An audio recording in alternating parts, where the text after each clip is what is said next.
Hello guys, स्वागत है फिर से मेरे यूट्यूब चैनल पर इट्स टैक ऑन। आज हम बात करने जा रहे हैं कि हम अपने फ़ोन में डेस्कटॉप मोड कैसे खोलें without PCO and laptop. How to open desktop mode in Android phone without PCO and laptop. So guys, सबसे पहले हमें अपना क्रोम ब्राउज़र ओपन कर लेना है और यहाँ सर्च पे कीजिए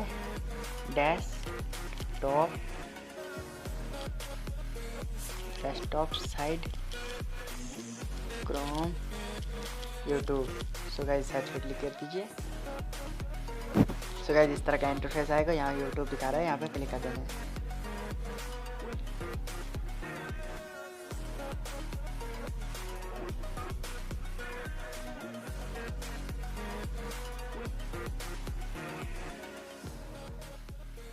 सो गाइस, हमारे सामने डेस्कटॉप मोड ओपन हो चुका है।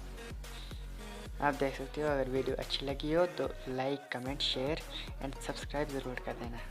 Thank you for watching.